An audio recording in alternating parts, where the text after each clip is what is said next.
যদি বলে মোহাম্মদ তাহলে খুলে দিও, মোহাম্মদ ছাড়া কারোর জন্য এই ঘর খোলা হবে না।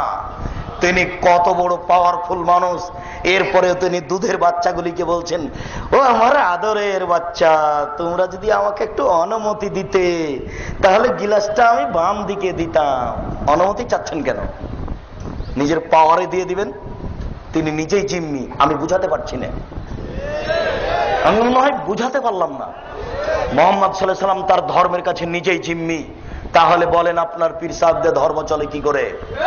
ধর্ম একজন মানুষের কথা দিয়ে চলে পৃথিবীতে, যার নাম মোহাম্মদ সাল্লাল্লাহু আলাইহি সাল্লাম। পৃথিবীর কোন মানুষের কথা চলে না। এক গ্লাস পানি পান করতে কয়টা বিধান লাগে? 5টা বিধান লাগে। সম্মানিত উপস্থিতি, আব্দুল্লাহ ইবনে যায়েদ রাদিয়াল্লাহু তাআলা আনহু বলেন, রাসূল সাল্লাল্লাহু আলাইহি ওয়াসাল্লাম বলেছেন, ইন্না মিম্মা তাখাওয়াফা আলা উম্মতি আয-যিনা ওয়া শাহওয়াতুল খাফিয়া। আমার জীবনে আমার উম্মতের উপরে যেটা বড় ভয়, আমার জীবনে বড় ভয় জেনা বলে, আমার উম্মত জেনায় লিপ্ত হবে, এইটা আমার ভয়। 2 ওয়া শাহওয়াতুল খাফিয়া, আমার উম্মত গোপন পাপে লিপ্ত হবে, এইটা আমার ভয়। আমার উম্মত গোপন পাপে লিপ্ত হবে, এইটা আমার ভয়। 20 বছর আগে মোবাইলে এত গোপন পাপ হতো, এটা কেউ জানতো না। 20 বছর পরে আরো কত গোপন পাপের পথ বের হবে তা মানুষ জানে না। গাজীপুরে এই 10 তলা বিল্ডিং এর ওই উপর নাম রুমে একটা ছেলে বসে আছে, লন্ডনে তার বান্ধবী আছে, দুইজন দুইজনকে দেখছে।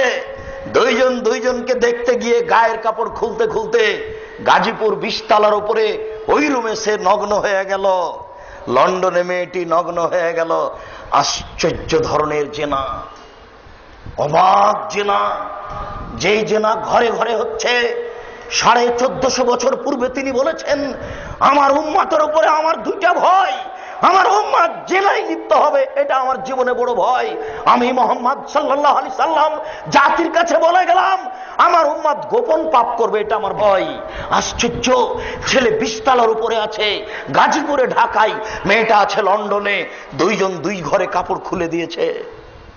আশ্চর্য ধরনের জেনা, আশ্চর্য ধরনের গোপন পাপ। সবাই মোবাইলে গোপন রূপে প্রেম করছে।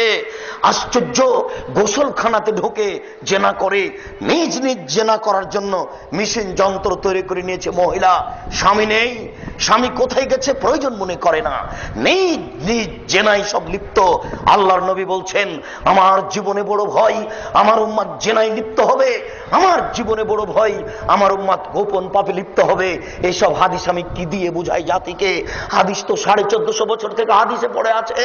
হাদিস গ্রন্থে কেউ যে দেখে না, কেউ যে বলে না, কেউ যে বলা প্রয়োজন মনে করে না। যদি একটু বলতো তাহলে হয়তো বা জনগণ একটু ভয় পেত। কে একটু বলার চেষ্টা করে না। আবু হুরায়রা রাদিয়াল্লাহু তাআলা আনহু বলেন, রাসূল সাল্লাল্লাহু আলাইহি ওয়াসাল্লাম বলেছেন, তুকতাবু সময়ে নিসফাল লাইলে, যখন রাত অর্ধেক হয় তখন আকাশের সব দরজা খুলে দেওয়া হয়। যখন রাত অর্ধেক হয় তখন আকাশের সব দরজা খুলে দেওয়া হয়। আল্লাহর নবী বলছেন, মামিন সাইলিন ফাইস্তাজাবু লাহু, যে যা চাই আল্লাহ তাকে তাই দিয়ে দেন। মায়াদুনি, যে ব্যক্তি প্রার্থনা করে ফাইস্তাজাবু লাহু, তার দোয়া কবুল হয়ে যায়। মা মিন ফিকরবিন ইফরজন হো, কেউ যদি বিপদে পড়ে, বিপদ থেকে বাঁচতে চায়, আল্লাহ তাকে বাঁচিয়ে দেন। ইল্লালে বাগিন বে ফারজেহা, তবে তার যার জেনার সম্পর্ক আছে সে যতই আল্লাহকে বলুক তার কথা কবুল হয় না। আবার শুনুন সম্মানিত উপস্থিতি, আবু হুরায়রা রাদিয়াল্লাহু তাআলা আনহু বলেন, আল্লাহর নবী বলেছেন, ইন্নাল্লাহা ইয়াদনু মিন খালকিহি ইয়াগফিরু মান ইস্তাগফির, নিশ্চয় আল্লাহ মানুষের নিকটে থাকেন যে ক্ষমা চায় তাকে ক্ষমা করে দেন। নিশ্চয় আল্লাহ মানুষের নিকটে থাকেন যে ক্ষমা চায় তাকে ক্ষমা করে দেন। নিশ্চয় আল্লাহ মানুষের নিকটে থাকেন যে ক্ষমা চায় তাকে ক্ষমা করে দেন। ইল্লাল বাগিন বে ফারজেহা, তবে যার জেনার সম্পর্ক আছে আল্লাহ তার কথা শোনেন না। যতদিন পর্যন্ত তোমার মোবাইলে প্রেমের গল্প চলবে ততদিন পর্যন্ত তোমার দোয়া সপ্তম আকাশের উপরে কবুল হবে না। তুমি দাখিল ম্যাট্রিক পরীক্ষা দিয়ে এসেছো, ইন্টার পরীক্ষা দিয়ে এসেছো, তুমি রাতের অন্ধকারে অঝোর নয়নে যদি কাঁদো তোমার দোয়া কবুল হবে না। তোমার মা বোরখা পরে থাকে, তাহাজ্জুদ পড়ে যদি অঝোর নয়নে কাঁদে তোমার মায়ের দোয়া কবুল হবে না। যেহেতু তোমার মা মোবাইলে প্রেমের গল্প করে, আমি তোমাকে কি দিয়ে বুঝাই? রাসূল সাল্লাল্লাহু আলাইহি ওয়াসাল্লাম এভাবে বলেছেন। সম্মানিত উপস্থিতি, উমামা বাহিলি রাদিয়াল্লাহু তাআলা আনহু বলেন, আল্লাহর নবী বললেন, ইন্নী কুনতু নায়েমান, আমি একদা রাত্রে ঘুমিয়েছিলাম, ফাতায়ানি রাজুলানে, দুইজন মানুষ আমার পাশে আসলো, ফাখাযাবে জাবাইয়া, তারা আমার ডান বাহু আর বাম বাহু ধরলো। এক খেয়ালে আমার দিকে চেয়ে থাকেন, যে যেখানে আছেন দোকানপাট বন্ধ করে, চলাচল বন্ধ করে, ক্রয় বিক্রয় বন্ধ করে এক পায়ে দাঁড়িয়ে হলে দেখতে পান আর না পান কান লাগিয়ে থাকেন। ইচ্ছা করলে সময় বের করা যাবে না, বক্তব্য শেষ হয়ে গেলে ইচ্ছা করলে আপনাকে আমি সময় দিতে পারবো না। সম্মানিত দিনী ভাই, আপনি একটু দয়া করে অপেক্ষা করুন, আপনার কিছু না কিছু উপকার করব ইনশাআল্লাহ। বলছিলাম, সম্মানিত দিনী ভাই, রাসূল সাল্লাল্লাহু আলাইহি ওয়াসাল্লাম বললেন, আমি ঘুমিয়েছিলাম, হঠাৎ দুইজন আসলো, একজন আমার ডান হাত ধরলো, একজন আমার বাম হাত ধরলো, ধরে আমাকে নিয়ে চলে যাচ্ছে। ফাইজানাবে কমিন, হঠাৎ দেখি অনেক মানুষ, আসাধ্য শাইনিনতে ফাখান, ফুলে ফেপে 20 হাত, 30 হাত, 40 হাত, 100 হাত উঁচু উঁচু হয়ে আছে। অন্তানাহ রিহান, দুর্গন্ধে টিকা যায় না। কানা রিহাউল মারাইজ, মনে হচ্ছে যেন তারা গণশৌচাগার, মনে হচ্ছে যেন তারা গণ টয়লেট, মনে হচ্ছে যেন তারা গ্রামের টয়লেট। গন্ধে টিকা যায় না, বিশাল বিশাল হয়ে উঁচু উঁচু হয়ে আছে। 30 হাত, 40 হাত, 50 হাত, 100 হাত উঁচু উঁচু হয়ে লাশ পড়ে আছে, গন্ধে টিকা যায় না। ছি ছি ছি ছি ছি। আমি বললাম, জিবরাইল মান হাউলায়ে, এরা কারা? একই কথা। জিবরাইল, এরা কারা? একই কথা। জিবরাইল, এরা কারা? একই কথা। জিবরাইল বললেন, আহমদ জোনাতা জাওয়ানি, এরা হলো ব্যভিচার ব্যভিচারনী। বলো যুবক, এরা কারা? এরা হলো ব্যভিচার ব্যভিচারনী। যারা জেনায় লিপ্ত হয় তারা এভাবে ফুলে ফেঁপে পড়ে থাকবে, গন্ধে মানুষ টিকতে পারবে না। যুবক শোনো, লম্বা হাদিস, 1 ঘন্টা লেগে যাবে অনুবাদ করতে। আজকে মোহাম্মদুল আলামিন মসজিদে সুদের বক্তব্য ছিল, ওখানে লম্বা হাদিসটা অনুবাদ হয়েছে। আজকে 11টার সময় যারা নেটে দিবে, তোমাদের বলছি ওটা টান দিয়ে দেখে নাও। সুদ বিস্তারিত বিবরণ দেওয়া আছে, সুদ কি জিনিস। লম্বা হাদিস থেকে তোমাকে একটা অংশ আমি অনুবাদ করে শোনাই। সম্মানিত মুরব্বিয়ানে কেরাম, আল্লাহর নবী বললেন, আমি গত রাত্রে স্বপ্নে দেখলাম দুইজন মানুষ আমার পাশে আসলো, মানে জিবরাইল আমার ডান হাত ধরলেন, মেকাইল আমার বাম হাত ধরলেন, ধরে আমাকে বাইতুল মুকাদ্দাসের দিকে টেনে নিয়ে যাচ্ছেন। যেতে যেতে ফাতায়না লাল্লাবিল মিসলি তান্নুরে, চলে আসলাম একটা গর্তের পাশে। গর্তটা চুলার মতো। চুলা কেমন হবে? এই যে গাজীপুরে যেটা তান্দুরি রুটি করে, বুঝাতে পারলাম না, একটা মোটা রুটি আছে না, যেটা গায়ে লাগিয়ে দেওয়া হয়, এরকম চুলা আমি দেখলাম। এই চুলার ভিতরে আগুন আছে, আগুন উপরে চলে যাচ্ছে। ফাইজা ইরতাফা তিরতাফাউ, আগুন যখন উপরে চলে যাচ্ছে তখন মনে হচ্ছে ওর ভিতরে যা আছে কাদা এখরজু মিনহা, বের হয়ে বাইরে পড়ে যাবে। ফাইজা খামেদাত রাজাউ ফিহা, যখন আগুনটা একটু কমছে সবকিছু ভিতরে চলে যাচ্ছে। ফাইদা ফিহা রেজালুন অনেসাউন ওরাতুন, তাতে দেখি পুরুষ নারী উলঙ্গ অবস্থায় জমা ধরে আছে, আগুনের ভিতরে জ্বলছে, পুরুষ নারী উলঙ্গ হয়ে আছে, জমা ধরে আছে। আগুন যখন ধাঁধা ধাঁধা করে জোরে উপরে উঠছে, পুরুষ নারী আগুনের ভিতরে ধাঁধা করে উপরে চলে যাচ্ছে। আবার যখন আগুনটা কম হচ্ছে তখন আবার নিচের দিকে চলে যাচ্ছে। দৃশ্য দেখান বললাম, জিবরাইল মান হাউলায়, এরা কারা? একই কথা। পুরুষ নারী উলঙ্গ অবস্থায় জমা ধরে আছে, আগুনের মধ্যে ধাঁধা করে জ্বলছে। ছি ছি ছি ছি, এরা কারা জিবরাইল? এরা কে? তখন জিবরাইল বললেন, আহমদ জোনাত, তারা হচ্ছে ব্যভিচার ব্যভিচারনী। যুবক, আমি তোমাকে কি দিয়ে বুঝাই? জেনা কত বড় মহাপাপ, তার বাস্তবতা কত কঠিন, তার পরকাল কত কঠিন, তার কিয়ামতের মাঠ কত কঠিন। আল্লাহ নবী বলছেন, যেসব মহিলারা জেনায় লিপ্ত হয় তাদের লজ্জা স্থানের গন্ধে জাহান্নামীরা জাহান্নামে টিকতে পারবে না। যেসব মহিলারা জেনায় লিপ্ত হয় তাদের লজ্জা স্থানের গন্ধে জাহান্নামীরা জাহান্নামে টিকতে পারবে না। আমি কি দিয়ে বুঝাই জেনা কত খারাপ জিনিস? যারা জেনায় লিপ্ত হবে তাদের শরীর হাত কত গন্ধ করবে, আর একজন জাহান্নামে টিকতে পারবে না। সম্মানিত উপস্থিতি, আবু হুরায়রা রাদিয়াল্লাহু তাআলা আনহু বলেন, রাসূল সাল্লাল্লাহু আলাইহি সাল্লাম বলেছেন, আল বিক্রু বিল বিক্রি জিলদুমিয়া তাগরিবু সানা। অবিবাহিত ছেলে মেয়ে যদি জেনা করে তাহলে তাকে 100 লাঠি পিটিয়ে এলাকা থেকে 1 বছরের জন্য তাড়িয়ে দিতে হবে। তিনি বলেন, আস-সাইবু বিস-সাইব রাজম। বিবাহিত পুরুষ নারী যদি জেনা করে তাহলে তাকে ইট ঢেল পাথর দিয়ে মেরে মেরে মেরে ফেলতে হবে। আয়েশা রাদিয়াল্লাহু তাআলা আনহা বলেন, রাসূল সাল্লাল্লাহু আলাইহি সাল্লাম বলেছেন, মান কালা লা ইলাহা ইল্লাল্লাহ ওয়া আন্না মুহাম্মাদুর রাসূলুল্লাহ, যে ব্যক্তি বলবে লা ইলাহা ইল্লাল্লাহ ওয়া আন্না মুহাম্মাদুর রাসূলুল্লাহ, তাকে হত্যা করা যাবে না, তাকে মেরে ফেলা যাবে না, ইল্লা বিহিদা সালাসা, তবে 3টা পাপের কারণে মানুষকে হত্যা করা যায়। তবে 3টা পাপের কারণে মানুষকে হত্যা করা যায়। 3টা পাপের কারণে মানুষকে হত্যা করা যায়। এক, আর তারিকু লিদিনিহি, ধর্মত্যাগী। কেউ যদি বলে আমি কোরআন মানি না, তাহলে সরকারের পক্ষ থেকে তাকে ফাঁসি দিতে হবে। কেউ যদি বলে গাভীর দুধ হারাম, সরকারের পক্ষ থেকে তাকে ফাঁসি দিতে হবে।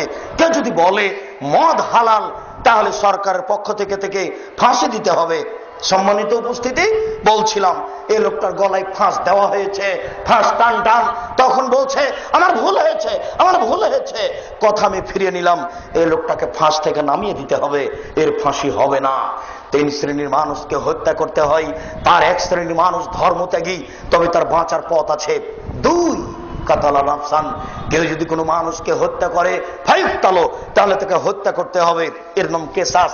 এই ছেলে শোনো, তোমার দাদা 90 বছর বয়স, 3 বার হজ করেছে, তাহাজ্জুদ পড়ে ঘর থেকে বের হচ্ছিলেন, মসজিদের দিকে যাবেন, ওই যে ওই পাড়ার ছেলেটা কালকে তোমার দাদাকে অকথ্য ভাষায় গালি দিয়েছে। তোমার দাদার একটা রাগ ছিল, তাহাজ্জুদ পড়ে বের হয়ে ঘর থেকে বের হতো ওই ছেলেটা, এক থাপ্পড়ে ছেলেটা মারা গেল। এবার তোমার দাদাকে হত্যা করতে হবে। বুঝাতে পারলাম না? এর নাম কেসাস, এর নাম কেসাস। তবে তোমার দাদার বাঁচার পথ আছে। ওই ছেলের বাপ মা যদি বলে আচ্ছা যাক যাক যাক, ও আমার ছেলে মেরেছে, আমরা তাকে মারবো না, তাহলে তোমার দাদা বেঁচে যাবে। তবে পাপটা ছিল হত্যার যোগ্য। শোনো, কেউ যদি জেনা করে বিবাহের পরে, তাহলে দুনিয়াতে তাকে বাঁচানোর কোনো পথ নেই। একটা আশ্চর্য পাপ, পৃথিবীতে এরকম কোনো পাপ নেই যাতে বেঁচে থাকার সুযোগ হারিয়ে যায়। আশ্চর্য ধরনের পাপ। একটু খেয়াল করুন, এক খেয়ালে চেয়ে থাকবেন, 19-20 হয় না যেন, নড়াচড়া করবেন না, নইলে অনুবাদ বুঝতে পারবেন না। এদিকে দেখেন, জাতে ইমরাতুমিন গামেদিয়া, গামেদ সম্প্রদায়ের একজন মহিলা আসলো আল্লাহ রাসূলের দরবারে, এসে বলছে তাহিরনি ইয়া রাসূলুল্লাহ, হে আল্লাহ রাসূল, আমাকে পবিত্র করুন। তখন আল্লাহ রাসূল বললেন, ইরজিই, তুমি বাড়ি ফিরে যাও, আস্তাগফিরিল্লাহ, আল্লাহর নিকটে ক্ষমা চাও, ওয়া তুবি ইলাইহি, তুমি তওবা করো, তোমার পাপ ক্ষমা হয়ে যাবে। তখন মহিলাটি বলছে, আতুরাদ্দানি কামারাদাত্তা মাইজ ইবনে মালিক, মাইজ ইবনে মালিকের আপনি বিচার করেননি, মুহাম্মদ সাল্লাল্লাহু আলাইহি সাল্লাম, আপনি মাইজ ইবনে মালিকের বিচার করেননি, বারবার তাকে ফিরিয়ে দিচ্ছিলেন। সেইভাবে কি আপনি আমাকে ফিরিয়ে দিতে চাচ্ছেন? ওয়ান্না হুবলা মিনাজ জিনা, আমার পেট উঁচু হয়েছে অবৈধ সন্তানে, আমার পেটে অবৈধ সন্তান রয়েছে, দয়া করে আমাকে ফিরিয়ে দিন না, আমার বিচার করে দেন, দয়া করে আমাকে ফিরিয়ে দিন না, আমার বিচার করে দেন।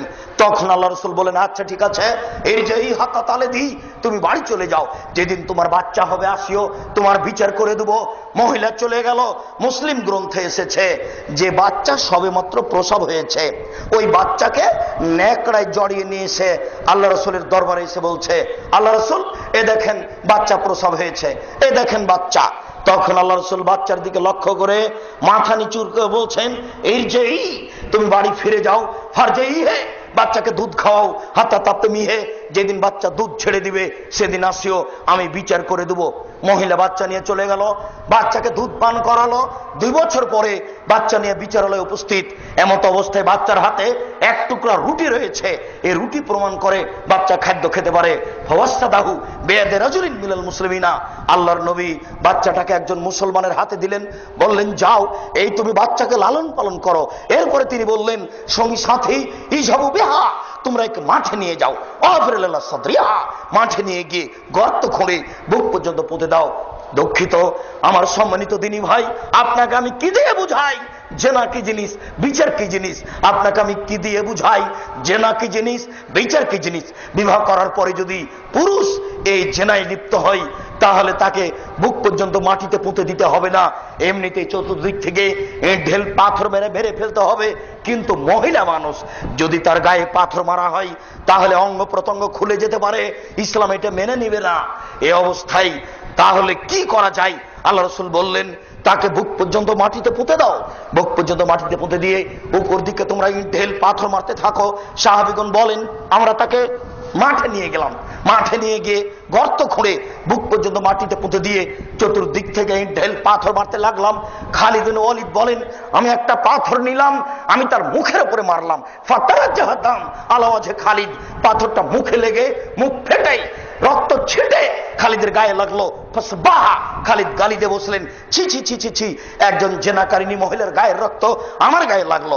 তখন আল্লাহ রাসূল বললেন মাহলেনা খালিদ, খালিদ থামো, তুমি গালি দিও না। লাকা তাওয়াত লাউ তাওয়া সাইওয়াকসিল্লাহ গফরালাহু, এই মহিলা এত তোবা করেছে, আল্লাহর দরবারে এত ক্ষমা ভিক্ষা চেয়েছে, এরকম তোবা যদি বড় থেকে বড় পাপী করে তবে তার পাপ ক্ষমা করা হবে। খালিদ তুমি একে গালি দিও না।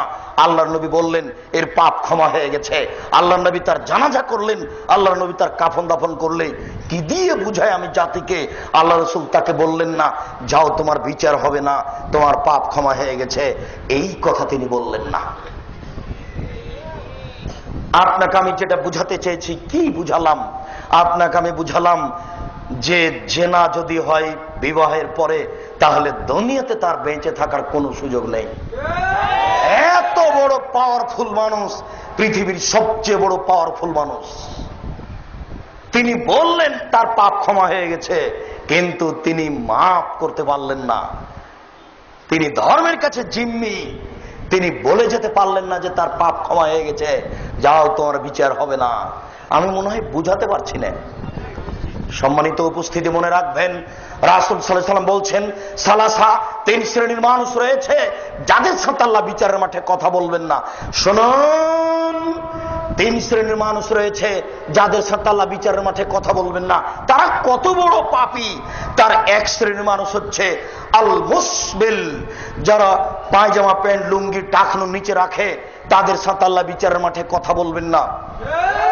শুনুন, যারা পায়জামা প্যান্ট লুঙ্গি টাকনুর নিচে রাখে তাদের সাথে আল্লাহ বিচারের মাঠে কথা বলবেন না, তাদের পবিত্র করবেন না, তাদের জান্নাতে দিবেন না।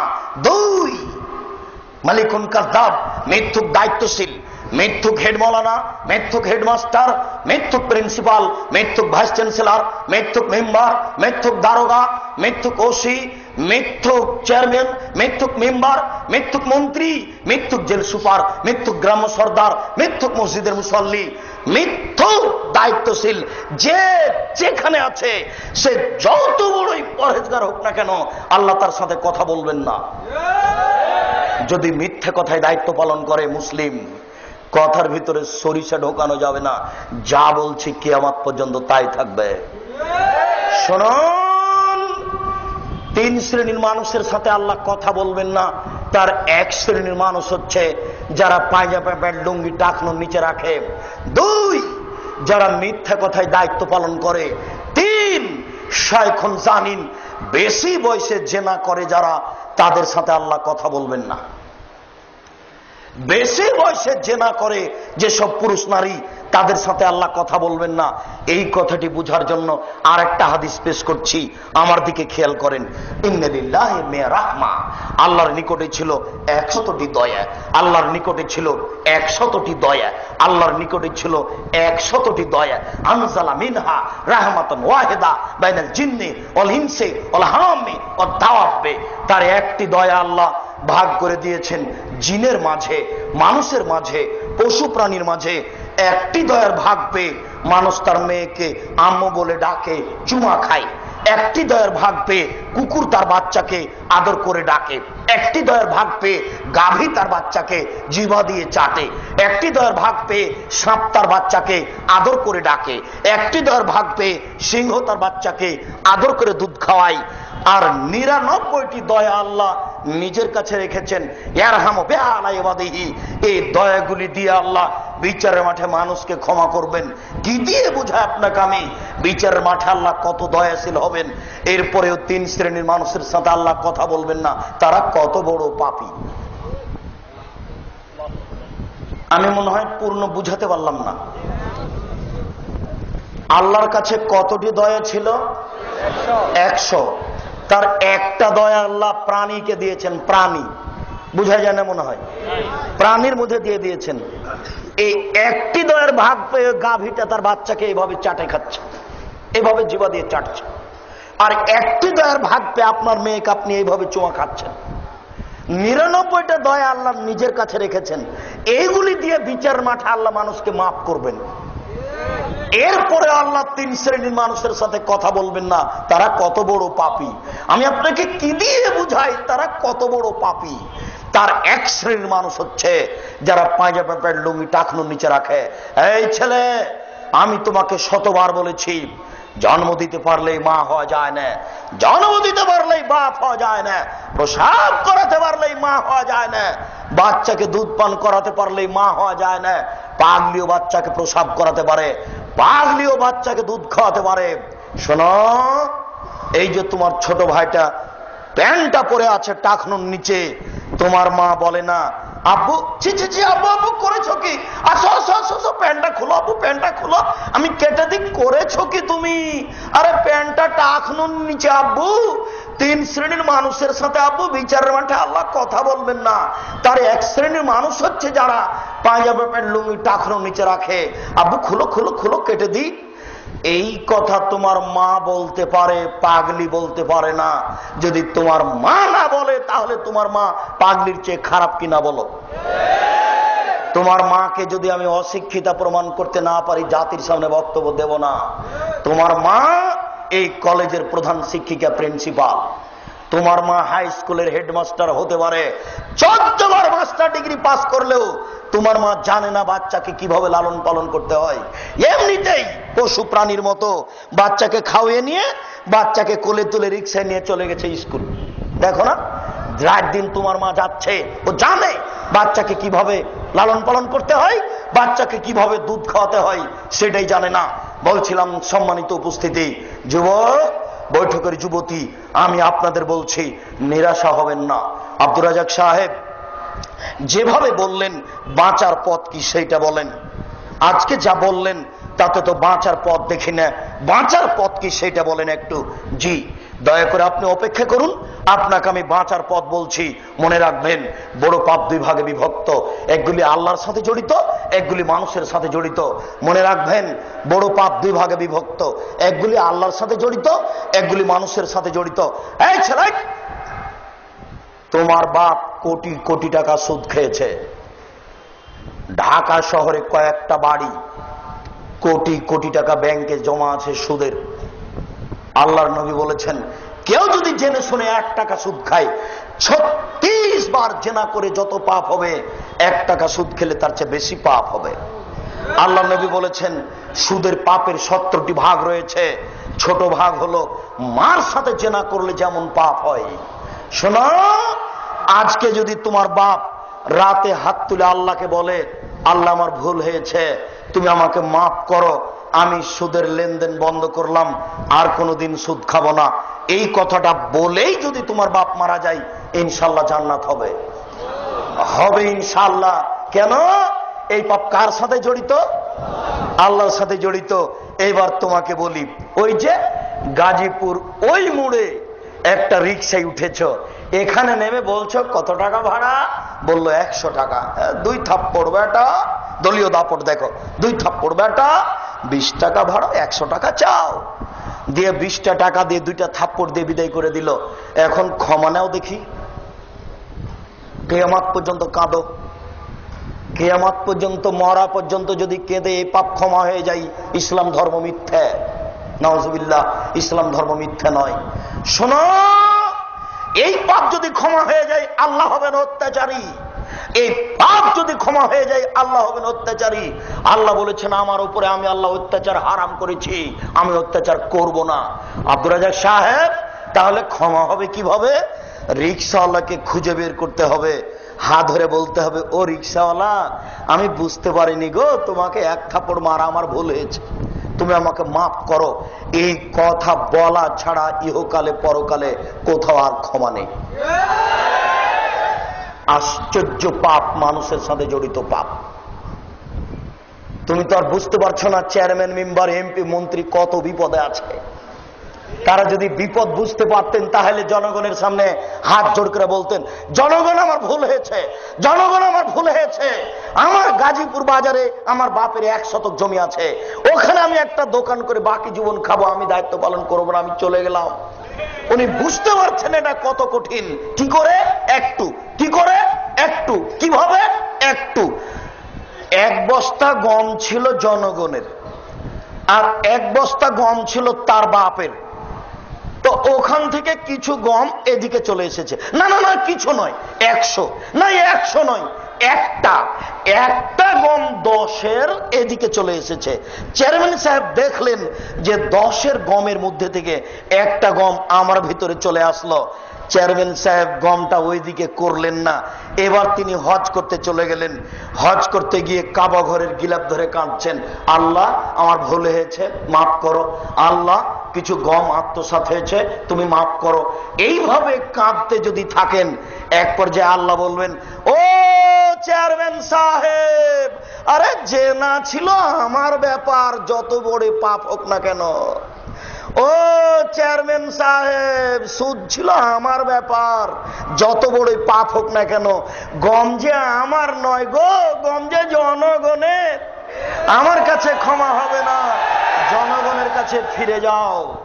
বুখারী মুসলিম আল্লাহ রাসূল বলেছেন, যে দায়িত্বশীল যত বড় গাদ্দার, ধোঁকাবাজ, প্রতারক, তার পিছনে পতাকা হবে তত বড়। হেডমাস্টারকে গিয়ে ছেলেটা বলছে, স্যার আমার ভর্তির জন্য 3000 টাকা রাখেন। তো 3000 টাকার 2000 টাকা রেখে 1000 টাকা পকেটে করে নিয়ে মাছ কিনে বাড়ি চলে গেল। ও হেডমাস্টার সাহেব, বুঝতে পেরেছেন এটা কত বড় জটিল, বাকি জীবন আর ক্ষমা হবে না। আমি বুঝাতে পারছি না মনে হয়, বাকি জীবন আর ক্ষমা হবে না। এটার পথ কি এটা একটু বলবো, কিন্তু পাপ এত জটিল, আপনাকে আমি কি দিয়ে বুঝাই। এইটা আপনার বাপের জমি, 62, 72 জমি জরিপ আছে, নিখুঁত জমি, ওখানে আপনি আলু চাষ করেছেন। আলু চাষ করে এই গাজীপুর বাজারে বড় আলুগুলি মুখের উপরে রেখে মাত্র 5 টাকা ঠগে বিক্রি করলেন। এখন ক্ষমা নেন দেখি। কিয়ামত পর্যন্ত কাঁদলে ক্ষমা হবে না। যত মানুষকে ঠগে আলু বিক্রি করেছেন সবার কাছে টাকা ফেরত দিতে হবে। গরু জবে করেন বিক্রি করেন, গোস্ত গরু জবে করেন বিক্রি করেন, দিনে কোটি টাকা ইনকাম করেন, তাতে আসে যায় না, কিন্তু প্রত্যেক দাঁড়িতে 50 করে গোস্ত কম দিয়েছেন, এবার ক্ষমা নেন দেখি। বুঝাতে পারলাম না যে না, যত বড়ই পাপ হোক না কেন, এখনই যদি আল্লাহকে বলেন, চোখের পানি ফেলে, আল্লাহ আমার ভুল হয়েছে আমাকে মাফ করো, একবার বললেই ক্ষমা হয়ে যাবে ইনশাআল্লাহ।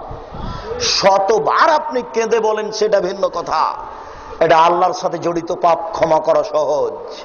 শুনুন সম্মানিত উপস্থিতি, আমরা আব্দুর রাজ্জাক সাহেবের মুখে শুনেছি অজু করে নামাজ পড়তে হয়, পানি নেই, তায়াম্মুম করে নামাজ পড়তে হবে, মাটি নেই, বিনা অজুতে বিনা তায়াম্মুমে নামাজ পড়তে হবে। কেবলার দিকে মুখ করে নামাজ পড়তে হয়, কেবলা বোঝা যায় না, এমনিতে নামাজ পড়তে হবে। শত্রু তাড়া দিয়েছে, দৌড়িয়ে চলে যাচ্ছি, এই অবস্থাতে নামাজ পড়তে হবে। গাড়িতে দাঁড়িয়ে আছি, ঠেলে ঠেল মানে না, এইভাবে হাত উঁচু করে শিকল ধরে আছি, নামাজের টাইম হয়ে গেছে, এইভাবেই নামাজ পড়তে হবে। দাঁড়িয়ে নামাজ পড়তে হয়, বসে দাঁড়িয়ে থাকা যায় না, বসে থেকে পড়তে হবে। বসে থাকা যায় না, শুয়ে থেকে পড়তে হবে। পরিষ্কার কাপড় পরে সালাত আদায় করতে হয়, পরিষ্কার কাপড় নেই, যেই কাপড়ে পেশাব পায়খানা লেগে আছে এই কাপড় পরেই সালাত আদায় করতে হবে। পরিষ্কার অপরিষ্কার কোনো কাপড়ই নেই, উলঙ্গ হয়ে আছেন, উলঙ্গ অবস্থাতেই সালাত আদায় করতে হবে। কথার কথা বলা হয়েছে, আফগানিস্তানে, ইরাকে, মুসলিম দেশে মার্কিন সৈন্য ঢোকে, মুসলিম নারীকে ধরে নিয়ে এসে 10 জন 12 জন ধর্ষণ করে, এরপরে পরনের কাপড় খুলে নিয়ে উলঙ্গ অবস্থায় হাঁটতে বাধ্য করে তাদের সামনে। এই উলঙ্গ অবস্থায় যদি নামাজের টাইম হয়ে যায়, তাহলে মার্কিন সৈন্যের সামনে উলঙ্গ অবস্থাতেই এই মহিলাকে নামাজ পড়তে হবে, পড়তেই হবে। আপনাকে আমি কি দিয়ে বুঝাই নামাজ কি জিনিস? আপনাকে আমি কি দিয়ে বুঝাই নামাজ কি জিনিস? আপনাকে আমি কি দিয়ে বুঝাই নামাজ কি জিনিস? একটা আশ্চর্য ইবাদত যে মানুষের কোনো অসুবিধা বুঝে না, একটা আশ্চর্য ইবাদত যার কোনো বদল বিকল্প চলে না। আমি অসুস্থ, একে টাকা দিলাম, ও হজ করলো, হজ আমার হয়ে গেল। এ দেখেন হজের বিকল্প চলে, নামাজের চলে না। আমি অসুস্থ, ফকিরকে খাওয়ালাম, সকাল সন্ধ্যা রোজা থাকলো, রোজা আমার হয়ে গেল। এ দেখেন রোজার বিকল্প চলে, নামাজের বিকল্প চলে না। আশ্চর্য ধরনের ইবাদত। ইমাম আবু হানিফা রাহিমাহুল্লাহ বলেছেন, কেউ যদি অলসতা করে এক ওয়াক্ত নামাজ ছেড়ে দেয়, তাহলে তাকে জেলখানায় বন্দি করে পিটিয়ে নামাজ পড়াতে হবে। ইমাম আহমদ ইবনে হাম্বল রাহিমাহুল্লাহ বলেছেন, কেউ যদি অলসতা করে এক ওয়াক্ত নামাজ ছেড়ে দেয়, তাহলে তাকে কুরবানি করতে হবে। বর্তমান আরবি বিদ্বানগণ এখন বলছেন, এই মুহূর্তে আরবি বিদ্বানগণ বলছেন, স্বামী নামাজ পড়ে, স্ত্রী পড়ে না, স্ত্রী পড়ে, স্বামী পড়ে না। বিভাগ কেটে গেছে, চেয়ারম্যান লাগে না, মেম্বার লাগে না, কাজী লাগে না, খাতা কলম লাগে না, বিভাগ এমনিতেই গেছে। আপনাকে আমি কি দিয়ে বুঝাই নামাজ কি জিনিস? আল্লাহ নবী বলেছেন, এই মওরু আওলাদাকুম বিসসালাত আহম আবনাউ সাবি সিনিনা, তোমরা তোমাদের ছেলে মেয়েকে নামাজ পড়তে বলো যখন তার বয়স 7 বছর। ওয়াজরিবুহুম আলাইহা আহম আবনা আশরি সিনিনা, তোমরা পিটিয়ে ছেলে মেয়েকে নামাজ পড়াও যখন তার বয়স 10 বছর।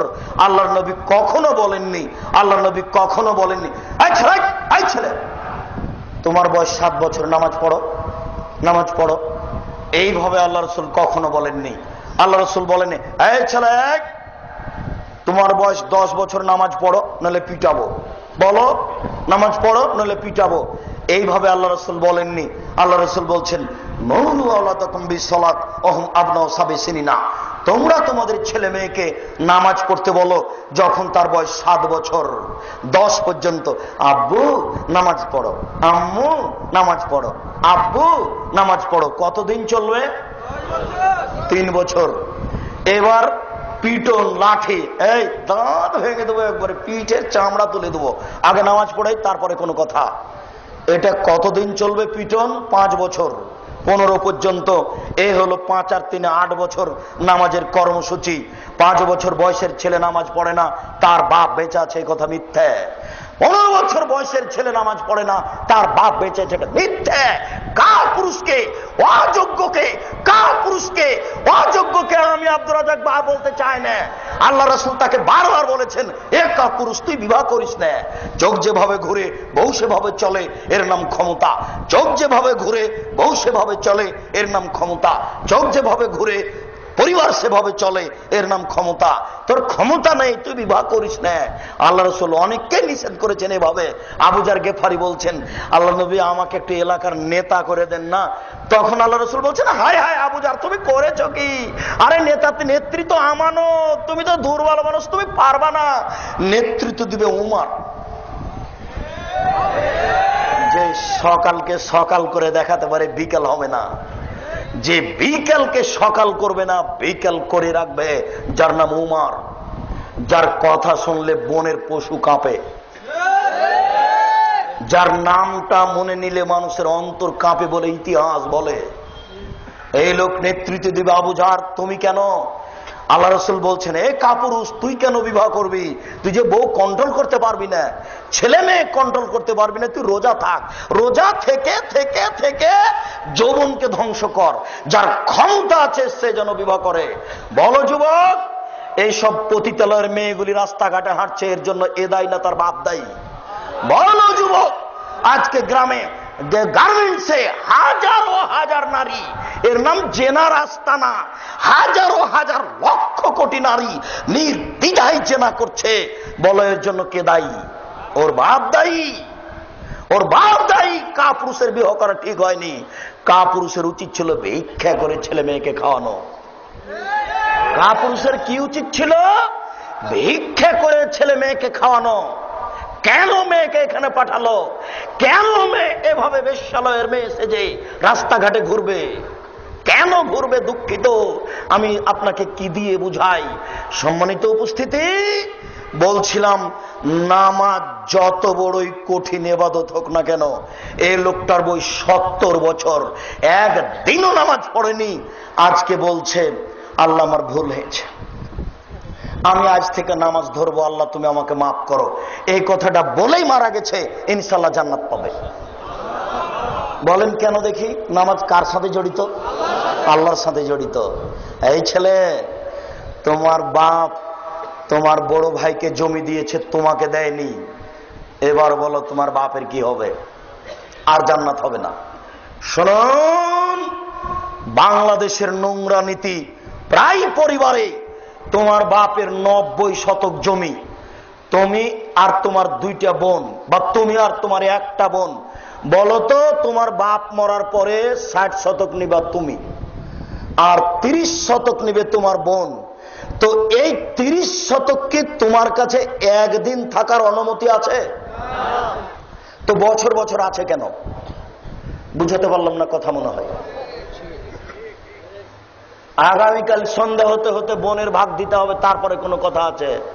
গাজীপুর শহরে বাপের জমি আছে, তাতে কি হবে? প্রয়োজনে ভিক্ষা করে খাবো, বোনের জমি খাবো না। আপনি বুঝতে পারছেন না। আপনাকে আমি একটা বাক্য বুঝাতে পারিনি। আল্লাহ রসুল বলেছেন, মানুষের মরণ যেভাবে মানুষকে খুঁজে, মানুষের রুজি মানুষকে সেভাবে খুঁজে, মানুষের মরণ যেভাবে মানুষকে খুঁজে, মানুষের রুজি মানুষকে সেভাবে খুঁজে। মরণ কাউকে ধরেনি, 1000 বছর থেকে পড়ে আছে, এইটা কি ঘটেছে? মরেনি এমন কোন মানুষ কি আছে? মরণ যেমন মানুষকে খুঁজে, মানুষের রুজি তেমন মানুষকে খুঁজে। পৃথিবী সৃষ্টির 50,000 বছর পূর্বে আপনার রুজি যা লেখা হয়েছে, যেদিন আপনি মায়ের পেটে 3-4 মাস, সেই দিন রুজি আবার ওইটাই লেখা হয়েছে। এই ছেলে শোনো, তোমার বাপ 6 মাস হলো কিছু খায় না, শুধু ফলের রস খায়, কিছুই খায় না, বলো বেঁচে আছে কেন? শোনো, রুজি শেষ হয়ে গেছে, হায়াত বাকি আছে, এই জন্য বেঁচে আছে। কিছুই যদি না খায় তবু বেঁচে থাকবে। এবার শোনো, এই ছেলে, তোমার বাপ খালি বেশি বেশি খেতে চাচ্ছে, তোমার মা এখনই দিয়ে আসলো, আবার বলছে আমাকে ক্ষুধা লেগেছে, খেতে দাও তো। এটা কেন বলো? তোমার বাপের হায়াত শেষ হয়ে গেছে, রুজি বাকি আছে। একটা চাউল বাকি রেখে মারা যাবে না। আমি বুঝাতে পারছি না? একটা চাউল বাকি রেখে মারা যাবে না। যেই চাউল নির্ধারণ হয়েছে পৃথিবী সৃষ্টির কতদিন পূর্বে? 50,000 বছর পূর্বে। ওটা আবার রেনু করা হয়েছে কখন? মায়ের পেটে যেদিন 3-4 মাস, সেই দিন আবার লেখা হয়েছে। শুনুন, আগামীকাল সন্ধ্যা হতে হতে বোনের ভাগ দিবেন, তাহাজ্জুদ পড়ে জান্নাত কেনার চেষ্টা করিয়েন না। আগামীকাল সন্ধ্যা হতে হতে শ্বশুরকে মোটরসাইকেল ফেরত দিও, কাপুরুষের পরিচয় দিও না, লজ্জা করিও। লজ্জা থাকা উচিত, লজ্জা করিও। বক্তব্যের সাথে মুনাফিকি করো না। আব্দুর রাজাক সাহেব, বুঝতে পেরেছি মানুষের সাথে জড়িত পাপ সবচেয়ে জটিল কঠিন, আল্লাহর সাথে জড়িত পাপ খুবই ক্ষমা নেওয়া সহজ। জেনা আল্লাহর সাথে জড়িত পাপ, জি জেনা আল্লাহর সাথে জড়িত পাপ, নিরাশা হবেন না। আপনাকে আমি কয়েকটি পথ দেখাচ্ছি। এই ছেলে শোনো, আজকে যদি তুমি মোবাইলে গল্প বন্ধ করতে পারো, যত নাম্বার আছে কেটে দিতে পারো, আর যদি বলতে পারো জিন্দেগিতে আমি আর কোনোদিন কোনো মেয়ের সাথে কথা বলবো না, তোমার মায়ের নাম্বার ছাড়া আর কোনো নাম্বার থাকবে না, এখন তুমি যদি পৃথিবীর যে কোনো বিপদে পড়ো, আল্লাহ তোমাকে বাঁচিয়ে দিবে ইনশাআল্লাহ। আব্দুর রাজাক সাহেব এত বড় কথা বললেন, দলিল আছে তো? তা তো অবশ্যই, দলিল ছাড়া আমি কোনো বাক্য ব্যবহার করি না। বলেন দেখি, এদিকে শোনো, তুমিও জানো। 3 জন মানুষ রাস্তায় হাঁটছিল, বুখারী মুসলিম। হাঁটতে হাঁটতে বৃষ্টি আসলো, গর্তে ঢুকে গেল, পাথর একটা উপর থেকে এসে গর্তের মুখে পড়ে গেল, বের হতে পারে না, ঠেলতেও পারে না, ধাক্কা দিতে পারে না। 3 জনের একজন বলল, আল্লাহ আমার বাপ মাকে ভালোবাসতাম, পাথরটা সরিয়ে দেন। আচ্ছা ঠিক আছে, কিছু অংশ দিলাম। দ্বিতীয় জন বলল, আল্লাহ আমি একটা লোককে কাজের জন্য নিয়েছিলাম, অর্ধেক দিন কাজ করে চলে গেল, আমি টাকা দিতে চাইলাম, নিল না। অনেকদিন পরে এসে বলছে টাকা দেন।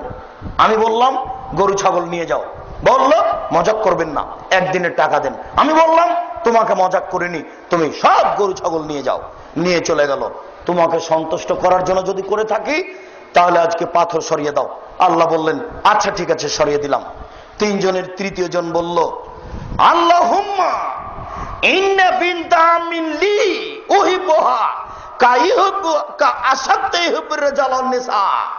আমার চাচার একটি মেয়ে ছিল, আমার চাচাতো বোন, আমি তাকে এত বেশি ভালোবাসতাম, পৃথিবীর মানুষ নারীকে যা ভালোবাসে তার চেয়ে লক্ষ কোটি গুণ বেশি আমি ভালোবাসতাম। আমি তার সাথে জেনা করতে চাইলাম, সে নাকচ করে দিল। সে বলল যদি 100টি স্বর্ণের টাকা দিতে পারো আমি রাজি। আমার বোন বুঝেছিল আমি গরিব মানুষ, 100টি স্বর্ণের টাকা সংগ্রহ করতে পারবো না। আমি হাড় ভাঙা পরিশ্রম করে 100টি স্বর্ণের টাকা সংগ্রহ করলাম। আমি বললাম এ নাও টাকা। টাকা হাতে নিল, জালাস্তু বাইনা রিজলাইহা, আমি তার দুই পায়ের মাঝে বসলাম, এখন জেনা করব। ও আমাকে বলল আব্দাল্লাহ, এ আল্লাহর বান্দা, ইত্তাকিল্লাহ, আল্লাহকে ভয় কর, ওয়ালা তাবতাহিল খাতামা, আমাকে ওয়াসতি করিস না বান্দা। এ আল্লাহর বান্দা, আল্লাহকে ভয় কর, আমাকে ওয়াসতি করিস না। আমি একজন অসতী নারী হতে চাই না, তুই আমাকে ওয়াসতি করিস না। ফাকুমতানহা, আমি ওখান থেকে উঠে গেলাম। যদি তোমার ভয়ে করে থাকি তুমি পাথর সরিয়ে দাও। আল্লাহ পাথর সরিয়ে দিলেন। বুখারী মুসলিম। বলো তুমি বিপদ থেকে বেঁচে যাবে ইনশাআল্লাহ। দেখো তুমি মানুষই পারে, পশু প্রাণী পারে না। এই ত্যাগ তিতিক্ষায় কে যেতে পারে? মানুষই পারে। এই ত্যাগ তিতিক্ষায় কে যেতে পারে? মানুষই পারে। দেখবে তুমি ইমান, একটু দেখো, 1 মিনিট দেখবে তুমি ইমান, একটু দেখো, 1 মিনিট দেখো। তোমার মাকেও বলছি, তোমার বোনকেও বলছি, দেখো ইমান কাকে বলে। দেখো জেনা থেকে নিজেকে বাঁচানোর পথ দেখো। ইব্রাহিম আলাইহিস সালাম বললেন, সারা স্বৈরাচারী শাসক তোমাকে ডেকে পাঠিয়েছে, আমি রক্ষা করতে পারলাম না, তুমি স্বৈরাচারী শাসকের কাছে যাও। সারা নির্জনে স্বৈরাচারী শাসকের ঘরে ঢুকলেন। শাসক বসেছিল, ঢুকতে দাঁড়িয়েছে, গায়ে হাত লাগাবে তাই হাতটা বাড়িয়েছে। সারা বললেন থামো, আগে ওযু হবে, 2 রাকাত সালাত হবে, তারপরে কোনো কথা। সারা ওযু করলেন, 2 রাকাত সালাত আদায় করলেন। 2 রাকাত সালাত আদায় করে বলছেন, আল্লাহুম্মা, হে আল্লাহ, ইন কুনতা আমানতু বিকা রাসূলিকা, আমি সারা যদি তোমাকে বিশ্বাস করে থাকি, আমি সারা যদি তোমার নবী ইব্রাহিমকে নবী বলে বিশ্বাস করে থাকি, আমি বলি না ইব্রাহিম আমার স্বামী, আমি বলছি ইব্রাহিম নবী। ওয়াহাসান্ত ফারজিল্লাহ জাওজি, আমার লজ্জা স্থানকে জিন্দেগিতে আমার স্বামী ছাড়া কাউকে ব্যবহার করতে দিনি। এই 3টা কথা যদি ঠিক হয়ে থাকে, 1, আমি তোমাকে বিশ্বাস করি, 2, আমি তোমার নবী ইব্রাহিমকে বিশ্বাস করি, 3, জিন্দেগিতে আমি কোনোদিন জেনায় লিপ্ত হইনি, আমার লজ্জা স্থান কাউকে আমি ব্যবহার করতে দিনি। এই কথা 3টা যদি ঠিক হয়ে থাকে, ফালা তুসাল্লি তালাল কাফেরা, এই স্বৈরাচারী শাসককে আমার উপরে জয় করবে না, ও যেন আমার গায়ে হাত লাগাতে না পারে। কথা শেষই হয়নি, ফাগুত্তা অজ্ঞান হয়ে উল্টে পড়ে গেছে। কথা শেষই হয়নি। আমি তোমাকে কি দিয়ে বুঝাই ইমান কি জিনিস? বুখারী মুসলিম। আমি তোমাকে কি দিয়ে বুঝাই ইমান কি জিনিস? তোমার বোনকে একটু বলতে দেখো, বলো দেখি, বলুক দেখি। তোমার বোন আঁটো সাঁটো কামিজ পরে আছে, জাতিকে তার উঁচু নিচু দেখিয়ে জাহান্নামে ঠেলে দিয়ে জান্নাত কিনতে চাচ্ছে। বলো কি বলবে আল্লাহকে? ও কি বলতে পারে? তোমার বাপ, তোমার মা নগ্ন পোশাক পরে চলে, বেশ্যালয়ের মেয়েকে দিন রাত দেখে, বলো তোমার মা আল্লাহকে কি বলতে পারে? ছোটবেলাও পরে দিন রাত ঘুরে, বলো তোমার মা আল্লাহকে কি বলতে পারে? দেখেছো ইমানের কত পাওয়ার, দেখেছো ইমানের কত ক্ষমতা। বলছে ভাবে 1, আমি যদি তোমাকে বিশ্বাস করে থাকি, 2 তোমার নবী ইব্রাহিমকে যদি আমি বিশ্বাস করে থাকি, 3 জিন্দেগিতে যদি আমি কোনোদিন লজ্জা স্থানকে আমার স্বামী ছাড়া কাউকে দিয়ে না থাকি, এই কথা 3টে যদি আমার সত্য হয়ে থাকে, তাহলে এই জন্য আমার গায়ে হাত লাগাতে না পারে। কথা শেষই হয়নি, অজ্ঞান হয়ে গেছে। ঈমান কাকে বলে দেখো, 1 মিনিট আর একটু দেখো ঈমান কাকে বলে দেখো, দেখো 1 মিনিট। কালা আসহাবু মূসা, মূসা আলাইহিস সালামের সঙ্গী সাথী বললেন, ইন্নালা মুদরাকুন, আমরা বন্দী। ডানে ফেরাউন, বামে ফেরাউন, পিছনে ফেরাউন, সামনে সাগর। ডানে ফেরাউন, বামে ফেরাউন, পিছনে সাগর, পিছনে ফেরাউন, সামনে সাগর, বাঁচার কোনো পথ নেই। সঙ্গী সাথী বললেন, মূসা আমরা বন্দী, আমরা আটকা পড়েছি। ডানে ফেরাউন, বামে ফেরাউন, পিছনে ফেরাউন, সামনে সাগর। মূসা আমরা বন্দী, আমরা আটকা পড়েছি। তখন মূসা আলাইহিস সালাম বলছেন, কাল্লা, কখনো নয়, অসম্ভব হতে পারে না। কাল্লা, কখনো নয়, অসম্ভব হতে পারে না। কিন্তু রব্বি, আমার সাথে আমার প্রতিপালক রয়েছেন, সায়াদিনী, তিনি আমাকে পথ দেখাবেন। অসম্ভব ফেরাউন আমাকে ধরতে পারে না, অসম্ভব ফেরাউন আমাকে ধরতে পারে না। কাল্লা, কখনো নয়, অসম্ভব, এটা হতে পারে না, ফেরাউন আমাকে ধরতে পারে না। ইন্না মাইয়া রব্বি, আমার সাথে আমার প্রতিপালক রয়েছেন, সায়াদিনী, তিনি আমাকে পথ দেখাবেন। যুবক, তুমি মনে রেখো, মূসা আলাইহিস সালাম নিজেই জানেন না পথ কি হতে পারে। মূসা আলাইহিস সালাম নিজেই জানেন না পথ কি হতে পারে, তবে তার ঈমান বলছে মূসা আমাকে ধরতে পারে না, ফেরাউন আমাকে ধরতে পারে না। আমি বুঝাতে পারলাম না মনে হয়, কোন পথ নেই বাঁচার, তবে তিনি বলছেন ফেরাউন আমাকে ধরতে পারে না, এটা অসম্ভব, এটা হতেই পারে না। আল্লাহ বলছেন লাঠি হাতে একটু সাগরে মারো, মারলেন, পানিটা 2 দিকে সরে গেল। আল্লাহ বলছেন কাত্তাউদিল আজিম, পানি পাহাড়ের মতো দাঁড়িয়ে আছে। যেখানে পানির গভীরতা 1 কিলো, সেখানে পানির পাহাড়ের উঁচুতা 1 কিলো। যেখানে পানির গভীরতা 1000 কিলো, সেখানে পানির পাহাড়ের উঁচুতা 1000 কিলো। যেখানে পানির গভীরতা 5000 কিলো, সেখানে পানির পাহাড়ের উঁচুতা 5000 কিলো। পানি 2 দিকে সরে দাঁড়িয়ে আছে। মূসা আলাইহিস সালাম তার লোকজন নিয়ে হেঁটে চলে গেলেন। এর নাম ঈমান। সম্মানিত উপস্থিতি, আব্দুর রাজ্জাক সাহেব পরের কথা বলেন, আমাদের বাঁচার পথ কি? আপনি বললেন যে কোনো বিপদ থেকে বেঁচে যাব, ঠিক আছে বুঝলাম, বিচারের মাঠে কি হবে? যুবক শোনো, তুমি যদি আজকে জেনার পথ বন্ধ করতে পারো, শুধু কি হবে মানে, এদিকে দেখো, কি হবে মানে, বিচারের মাঠে তুমি বিশেষ ছায়াতলে থাকবে। 7 শ্রেণীর মানুষ বিচারের মাঠে বিশেষ ছায়াতলে থাকবে, তার মধ্যে তুমি একজন। 7 শ্রেণীর মানুষ বিচারের মাঠে বিশেষ ছায়াতলে থাকবে। তার 1 শ্রেণীর মানুষ হচ্ছে ন্যায়পরায়ণ বাদশা। 1 শ্রেণীর মানুষ হচ্ছে বাল্যকাল থেকে ইবাদতে অভ্যাসী। 1 শ্রেণীর মানুষ হচ্ছে মানুষকে ভালোবাসে আল্লাহর হস্তে। 1 শ্রেণীর মানুষ হচ্ছে নির্জনে কাঁদে, 2 চোখের পানি ঝরে। 1 শ্রেণীর মানুষ হচ্ছে গোপনে দান করে। আর 1 শ্রেণীর মানুষ হচ্ছে তুমি। তোমাকে মোবাইলে বলছে, আমি খালেদা বলছি, তুমি 11টার সময়তে আসো। তখন তুমি উত্তরে বললে, শোনো, আমি আল্লাহকে ভয় করি, তুমি জিন্দেগিতে আমার সাথে এ বিষয়ে কথা বলবো না, আমি আল্লাহকে ভয় করি। তুমি যদি আল্লাহকে ভয় করি বলে এ কথা বলতে পারো, আল্লাহর নবী ওয়াদা করেছে তোমার সাথে, সেদিন তুমি থাকবে বিচারের মাঠে বিশেষ ছায়াতলে। আমি তোমাকে কি দিয়ে বুঝাই শরীয়ত কি জিনিস? শুনুন, এই ছেলে, তোমার মার, তোমার বোন যেন নিরাশা না হয়, তোমার বোন এবং তোমার মা যেন নিরাশা না হয়। আমি যতই কঠিন করে বলি না কেন, আমি আসলে ব্যক্তিগতভাবে কিছু বলিনি, দুঃখিত, আমার কিছু করার নেই। আল্লাহর নবী এইভাবে কঠিন ভাবে বলেছেন। আল্লাহ নবী বলছেন, ইন্নাল মারাতা তুকবিলু ফি সূরাতি শায়তান ওয়া তুদবিরু ফি সূরাতি শায়তান, নিশ্চয় মহিলা শয়তানের বেশ ধরে আসে, শয়তানের বেশ ধরে যায়। বলো কে? তোমার বোন।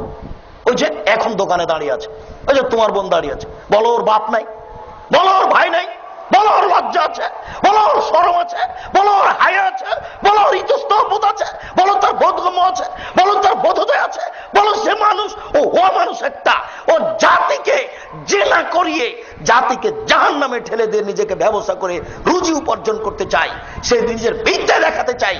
ও বন্য, ও বর্বর, ও অসভ্য, ও অশিক্ষিতা, ওর বোধোদয় নেই, ওর বোধগম্য নেই। ওই বেশ্যালয়ের মেয়ের কারণে আজকে মানুষ নির্দ্বিধায় জাহান্নামে চলে যাচ্ছে। তুমি বলো কি জাহান্নামে যাওয়ার এগুলি সবচেয়ে বড় পথ? তুমি বলো কি? আল্লাহ রাসূল সাল্লাল্লাহু আলাইহি ওয়াসাল্লাম বলছেন, ওই মহিলা, যেই মহিলা সাজসজ্জা গ্রহণ করে পুরুষের পাশ দিয়ে গেল, ও ব্যভিচারিণী, ও ব্যভিচারিণী, ও ব্যভিচারিণী। আল্লাহর নবী এই কথা কেন বললেন? তিনি বললেন, মা তারাক্তুবাদি ফিতনাতান আজারালে রাজালে মিনান নিসায়ে, আমার জীবনে ছাড়িনি কোনো বস্তু যেটা পুরুষের জন্য বেশি বিপজ্জনক হতে পারে নারীদের চেয়ে। আমার জীবনে ছাড়িনি কোনো বস্তু যেটা পুরুষের জন্য বেশি বিপজ্জনক হতে পারে নারীদের চেয়ে। আমার জীবনে ছাড়িনি কোনো বস্তু যেটা পুরুষের জন্য বেশি বিপজ্জনক হতে পারে নারীদের চেয়ে। আল্লাহ রাসূল বলছেন, ইন্নান নিসা হাবাইল শয়তান, নিশ্চয় মহিলারা শয়তানের জাল, নিশ্চয় মহিলারা শয়তানের জাল, নিশ্চয় মহিলারা শয়তানের জাল। রাসূল সাল্লাল্লাহু আলাইহি ওয়াসাল্লাম বলছেন, তোমরা মহিলাদের কাছে যায় না, বিপদে পড়ে যাবা। তোমরা মহিলাদের কাছে যায় না, বিপদে পড়ে যাবা। তিনি বলছেন, ইয়াকুমুল মুগীবাত, সাবধান, যেই মহিলার স্বামী নাই সেই বাড়িতে যায় না। সাবধান, যেই মহিলার স্বামী নাই সেই বাড়িতে যায় না। সাবধান, যেই মহিলার স্বামী নাই সেই বাড়িতে যায় না। তিনি বলছেন, কোন পুরুষ যেন কোন নারীর সাথে নির্জনে একত্রিত না হয়, যদি হয় তাহলে তৃতীয় জন হবে শয়তান। কোন পুরুষ যেন কোন নারীর সাথে নির্জনে একত্রিত না হয়, যদি হয় তাহলে তৃতীয় জন হবে শয়তান। তিনি বলছেন, ও নারী জাতি, তোমরা এমন জাতি যে বুদ্ধিমানের বুদ্ধিকে নষ্ট করতে পারো। ও নারী জাতি, তোমরা এমন জাতি যে বুদ্ধিমানের বুদ্ধিকে নষ্ট করতে পারো। এই ছেলে, তোমাদের এখানকার চেয়ারম্যান মাস্টার ডিগ্রি পাস মানুষ, খুব বুদ্ধিমান সচেতন মানুষ। এ দেখো এখানে গাড়িটা দাঁড়িয়েছে। তখন চেয়ারম্যান গাড়িতে উঠেছেন, উঠে দেখছেন যে একটা সুন্দরী মেয়ে একটা সিটে বসে আছে, পাশে একটা সিট খালি আছে। তো উঠতেই মেয়েটা হাসি মুখে বলছে, ভাইয়া বসেন। এক ভাইয়াতে তোমার চেয়ারম্যানের ইমান কোথায় হারিয়ে গেছে। আল্লাহর নবীও এই কথা বলছেন, আল্লাহর নবীও এই কথা বলছেন। এই জন্য আল্লাহর নবী বলেছেন, মহিলারা কথা বলবে কর্কশ ভাষায়। মোবাইলে রিং হচ্ছে, তোমার মা একাই আছে, বাসাতে কেউ নেই, তোমার মা সবার রিং ধরতে পাবে না। যদি ধরেও খুব, আসসালামু আলাইকুম, জি কে বলছিলেন, এখন মানুষ বাড়িতে নেই, পরে কথা হবে। কথাতে একটু যেন মিঠা না থাকে। আল্লাহ বলছেন এই কথা। আমি কি করি বলো? আমি কিভাবে তোমার উপকার করতে পারি বলো? তোমার মা কি করে বললো, ভাইয়া কে বলছিলেন ভাইয়া? ওর ইমান হারিয়ে গেছে, ও তাহাজ্জুদ দিয়ে আর টিকতে পারবে না। এর নাম নারী। বুখারী মুসলিম এই কথা রাসূল সাল্লাল্লাহু আলাইহি ওয়াসাল্লাম বলছেন। বলো, এই জন্য আল্লাহ রাসূল বলেছেন যে নারীকে ঘেরে রাখতে হবে, ঢেকে রাখতে হবে। আমি জুমার খুতবায় বলেছিলাম, নারীকে শুধুমাত্র স্বামীকে সম্মান করার জন্য, স্বামীকে সেবা করার জন্য আর বাচ্চা প্রসবের জন্য সৃষ্টি করা হয়েছে। এই বাক্যটি হেডলাইন ধরে 3 নম্বর শ্রেণীর বদ নোংরা মানুষেরা বলেছে, ওই মহিলাও বলেছে, বদ মহিলা, যে এত বড় বদ মানুষের বাংলাদেশে জায়গা হয়, আমাদের হয় না। তখন এই হেডলাইন লন্ডনের এক মহিলা ধরে বলছে, আমি এই বাক্যের বক্তাকে, কথককে চিনি না, তবে বাক্যটি ঠিক আছে। এই নিয়ে 3-4 পৃষ্ঠা লেখা নেটে দিয়েছিল, তোমরা অবশ্যই জানো। আমি বলেছিলাম, মহিলাদেরকে স্বামী সেবা এবং বাচ্চা প্রসবের জন্য আল্লাহ সৃষ্টি করেছেন, অন্য কাজের জন্য নয়। অফিস আদালত কোর্ট কাচারি শিক্ষা প্রতিষ্ঠান তাদের দিয়ে চালাতে হবে, এই জন্য আল্লাহ সৃষ্টি করেননি, তারা বিপজ্জনক বস্তু। তিনি বলছেন, ও নারী জাতি, তোমরা এমন জাতি যে বুদ্ধিমানের বুদ্ধিকে নষ্ট করতে পারো। দেখো আমি যেটা বাস্তব বললাম, আল্লাহর নবীও সেটাই বলছে। শুনুন উপস্থিত বৈঠকের মুসলিম বোন, চিন্তা করবেন না, নিরাশার কিছু নেই। আপনি যদি আজ থেকে 4টা কাজ করতে পারেন, আপনার জন্য জান্নাতের 8টি দরজা খোলা। এই সুযোগ পৃথিবীর কোনো পুরুষকে দেওয়া হয়নি, এই সুযোগ পৃথিবীর কোনো পুরুষকে দেওয়া হয়নি। 4টা কাজ করেন, জান্নাতের যে কোনো দরজা খোলা। 1, সালাত খামসাহা, 5 ওয়াক্ত নামাজ পড়বেন। 2, সমাজ সাহারাহা, রমাজান মাসের সিয়াম রোজা থাকবেন। 3 আতাত বালাহা, স্বামীকে মেনে চলবেন। আব্দুর রাজ্জাক সাহেব, এটাই তো কঠিন হলো, কিছু করার নেই, এটা আল্লাহর দেওয়া বিধান। কিছু করার নেই, এটা আল্লাহর দেওয়া বিধান। আল্লাহর নবীও বলেছেন যে তোমার স্বামী তোমার জান্নাত, তোমার স্বামী তোমার জাহান্নাম। সেই তো তোমার জাহান্নাম, সেই তো তোমার জান্নাত, সেই তো তোমার জাহান্নাম, সেই তো তোমার জান্নাত। এটা আল্লাহর নবী বলছেন। তবে স্বামীর পায়ের নিচে জান্নাত, এই কথা মিথ্যা। মায়ের পায়ের নিচে জান্নাত, এই কথা সত্য। আল্লাহ রাসূল বলছেন তোমার স্বামী তোমার জাহান্নাম, তোমার স্বামী তোমার জান্নাত। সেই তো তোমার জাহান্নাম, সেই তো তোমার জান্নাত। কাজেই তুমি তাকে মূল্যায়ন করে চলো, ইচ্ছায় অনিচ্ছায়। আর আপনাদেরকে বলেছি স্ত্রীর সাথে কোনোদিন খারাপ ব্যবহার করবেন না। স্ত্রীকে লালন পালন করতে শিখেন একটু। আল্লাহ নবী বলছেন পৃথিবীর মানুষ, স্ত্রীর সাথে 5টা নীতি পালন করো। 1, ফাকসুহা মাত্তাসাইতা, যে মানের খাচ্ছ সে মানের খাওয়াও। 2, অতেমা মাতায়েমতা, ফাকসুহা মাত্তাসাইতা, যে মানের পড়ছ সে মানের পড়াও, যে মানের খাচ্ছ সে মানের খাওয়াও। 3, অলা তুকাব্বে, কখনো কটু কথা বলো না। স্ত্রীকে কখনো কটু কথা বলবেন না। বলবেন না 3টে কথা। 1, কখনো বলবেন না তোমার ঠোঁট মোটা। একবার যদি ঠোঁট মোটা বলেন 10 বছর আপনাকে ভালোবাসবে না। 2, কখনো বলবেন না তোমার রং কালো। একবার যদি রং কালো বলেন অন্তত 12 বছর মনে থাকবে। আর জিন্দেগিতে কোনোদিন কখনো শ্বশুর শাশুড়িকে তুচ্ছ করে কথা বলবো না। এইভাবে বলিও না, হ্যাঁ তোর বাপ মানুষ নয়, টাকা দিতেছে টাকা দেয়নি। একবার যদি তুমি বলো, যতদিন তোমার সংসারে এই মহিলা আছে ততদিন বলবে না। জিন্দেগিতে 3টা কথা বলিও না। কখনো বলিও না তোমার ঠোঁট মোটা, কখনো বলিও না তোমার রং কালো, কখনো তার বাপ মাকে দোষী করে কথা বলো না। যুবক, আমি কি দিয়ে বুঝাই? ওর বুদ্ধি কম, তুমি তার সাথে একটু নরম হও। ওর বুদ্ধি কম, আল্লাহর নবী বলছেন তুমি তার সাথে একটু নরম হও। ও যখন খেপেছে, তুমি যদি বলো আমি পুরুষ, আমি কি কম? তুমি যদি আর একটু খেপো তাহলে এখনই তালাক হয়ে যাবে। ওর বুদ্ধি কম, তুমি একটু নরম হও। আল্লাহর নবী বলছেন তার বুদ্ধি কম, নারী জাতির বুদ্ধি কম, একটু তুমি নরম হও। এই কথা আল্লাহ রাসূল বলছেন। শুনুন, শুধু খালি বলবেন তুমি এত সুন্দরী, তুমি এত সুন্দরী, তোমার মতো কোন সুন্দরী আমি নারী দেখি না। দিন রাত পাটি বেঁধিতে রাজি আছে, সেবার শেষ নেই। কোন সময় প্রশংসা ছাড়া উল্টা কথা বলবেন না। 4, আল্লাহ তাজের বলা যে মুখের উপরে মারবেন না। 5, আল্লাহ তাতর কাফিল বাইতে, তোমার বাড়ি ছাড়া তাকে কোথাও যেতে দিবা না। বলো গার্মেন্টস চলে কি করে? তোমার বাড়ি ছাড়া কোথাও তুমি যেতে দিবা না। চাচির বাড়ি যেতে পাবে না, খালার বাড়ি যেতে পাবে না, নানির বাড়ি যেতে পাবে না, ভাবির বাড়ি যেতে পাবে না, মায়ের বাড়ি যেতে পাবে না।